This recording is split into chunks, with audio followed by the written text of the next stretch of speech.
अगर आप भी चाहते हैं नए वीडियो एवं नए ऑडियो देखने एवं सुनने के लिए तो हमारे गोल्ड स्टूडियो चैनल को सब्सक्राइब जरूर करें एवं बेल आइकन दबाना ना भूलें। हमरा चोलिया में हटावा गुस्सावता डीजे विकास चोलिया में हटावा गुस्सावता रिकॉर्डिंग बाय टिया फिल्म्स सखी नाचे बनी जिला मोती हारी रे उहाँ करतावे सब राना दारी रे उहाँ करतावे सब राना दारी रे सखी नाचे बनी जिला मोती हारी रे उहाँ करतावे सब राना दारी रे हई राइफल के नोख पना चाहवता पैसा देवे खातिर सहबेबो लावता हमरा चोलिया में हाथावा गुस्सावता दुनु बुफर के दही के दा बावता हमरा चोलिया में हाथावा गुस्सावता हमरा चोलिया में हाथावा गुस्सावता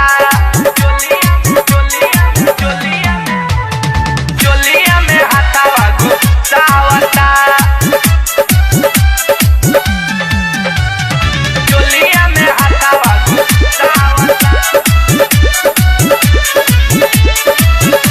करी के तनो मानाऊ हो मने नहीं बात रे चढ़िया सटे जाला पर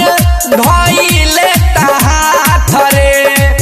धइले हाथ रे करी के तनो मानाऊ हो मने नहीं बात रे चढ़िया सटे जाला पर धइले हाथ रे कही कही बात उह भूली यावता पैसा देवे खातिर सबेबो लावता हमरा चोलिया में हाथावा गुस्सावता दुनु बुफर के धई के दा बावता हमरा चोलिया में हाथावा गुस्सावता हमरा चोलिया में हाथावा गुस्सावता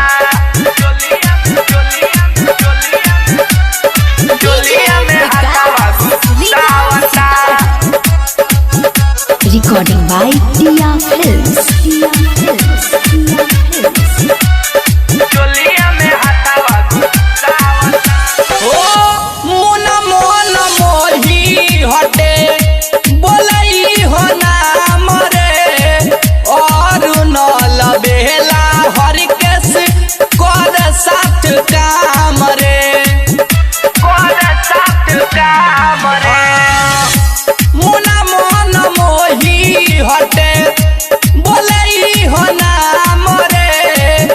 और न लबेला हर केस कर साथ काम रे उत्तम सोनू न हमके भावता पैसा देवे खातिर सबेबो लावता हमरा चोलिया में हाथावा गुस्सावता दुनु बुफर के हमारा दा बावता हमरा चोलिया में हाथावा रिकॉर्डिंग गुस्सावता बाय टिया फिल्म्स